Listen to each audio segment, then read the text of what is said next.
Hi, it's Wednesday, and that means it's time for another video edition of Widower Wednesday. I'm Abel Keogh, author of the book Dating a Widower, and today we're going to answer three questions that were recently posted on my YouTube channel. The first question has to do with talking to parents, or this is adult children talking to parents who have, at least according to the children, moved on too fast after the death of their spouse. We're going to discuss how long do widowers feel guilty for moving on, and the final question we'll discuss is when do we get to hear from Julianna on some of these issues. Got answers to all of these, so let's get to the first question. And again, just as a reminder, these were posted on my YouTube channel. You can scroll through the channel and see the comments, and you can see the people. You can see where these questions were posted.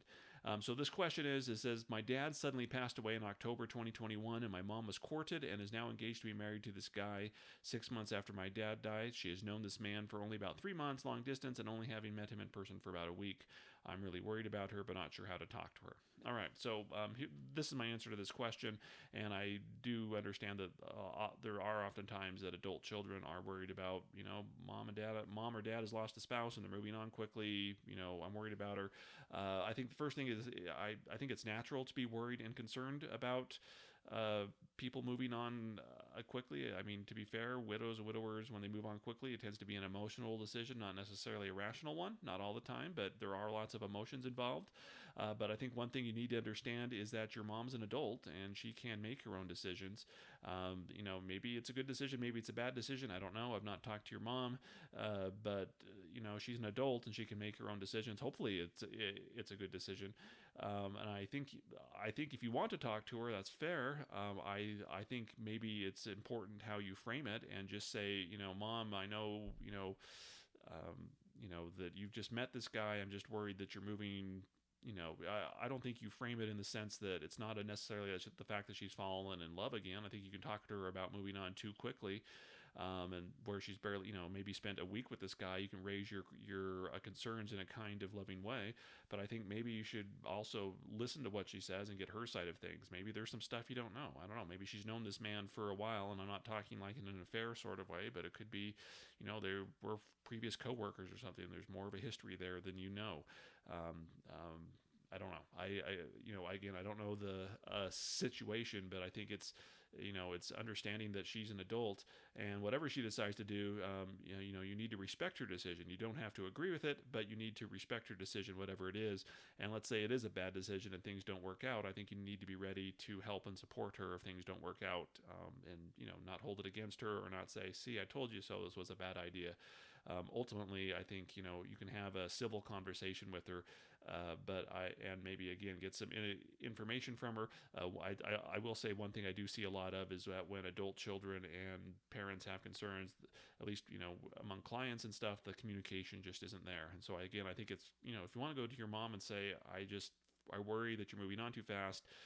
I think you can have that conversation with her, but again, I think ultimately you need to respect her decision. Again, you don't need to support it, but you need to respect her decision and understand she's an adult.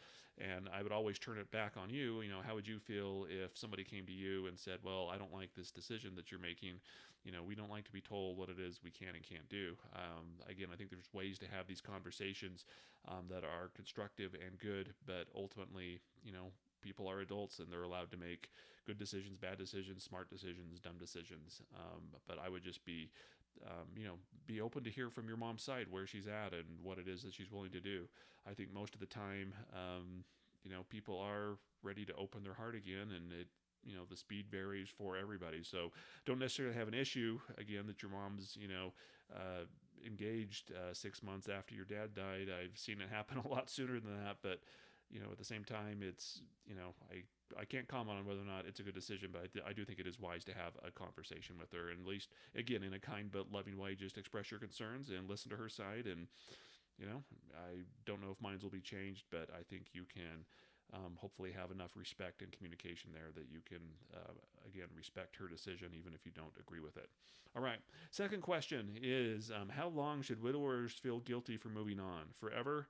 And the answer is no. And honestly, I think feeling guilty is normal. Feeling guilty is natural, whether it's survivor's guilt or just, feeling like, well, I'm happy again and I shouldn't be because whatever, I lost a spouse. I think I haven't met a widower yet who has not felt guilty to some degree. Some feel more guilty than others. But again, widowers who are ready to move on are able to move past the guilt and just enjoy their life. And it isn't like a light switch that you turn it off and on, but you should see progress. So if your widower is feeling guilty, maybe about moving on, or maybe feeling it's just weird or whatever, that's fine. But is the guilt going away? And I think it should go away fairly quickly. I think within a couple months of having those feelings, the guilt should pretty much be gone. The issue is that if the guilt is hanging on and lingering and he's not getting over it, there's probably other issues there, and he's probably not ready to open his heart. So again, what you're looking for is progress. Is he feeling less guilt today than he was yesterday? Less guilt today than it was last week, last month, so on like that. And honestly, it should eventually go away. If you've been with the widower a long time, I would say if he's having guilty feelings and it's been longer than 2 or 3 months and those feelings aren't decreasing, there's a bigger issue there. So no, he shouldn't feel guilty forever. He should at some point be happy that he's moving on and moving forward with his life and things like that. So there's the answer to that question. Final question. This was I've actually never been asked this before, so good question. This one is my question is when could we hear from Julie? I think her perspective directly from her would be invaluable. Perhaps a question and answer live session or just a general posting of her perspective. I think it's a great idea. I think the issue is going to be is that Julie will probably not agree to it. She is camera shy. She has a very quiet personality. She sometimes wonders, like, why do you do these videos? Because it's not something that she would normally do. I'm not opposed to approaching her with a question and answer session. Like if people sent in questions and I could just, sit there and kind of interview her. But I'm not going to push her on it. Just so you know, I'll bring it up, but I'm not going to push her on it. Now, on the upside, I will say that we do have a book that we have co-written coming out soon.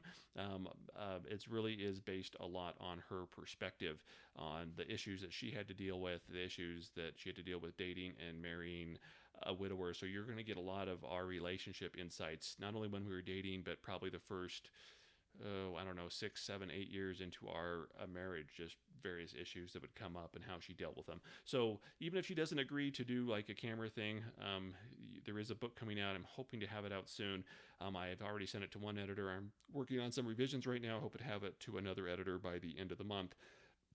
But I will keep you updated on its progress. So yes, you will be able to hear from Julie in one form or another. It may just not be on this, but I do promise you I will bring up the prospect of a question and answer session. And if she does agree to that, I'll make a video and put some stuff on my website where you can actually submit questions to her. Anyway, that's today's Widower Wednesday video. If you have questions you would like to answer, feel free to leave them in the comments below. I'm always open as well. If you want to schedule a coaching session, you can go to www.abelkeogh.com. That's ABELKEOGH.com and schedule a coaching session. I'm happy to answer your questions in depth where I can get to know you a little bit better. Feel free to subscribe and like this channel as well. That always helps get the word out there, and share this video with those you think that could benefit from it. I'm Abel Keogh, author of the book Dating a Widower, and I'll see you next Wednesday.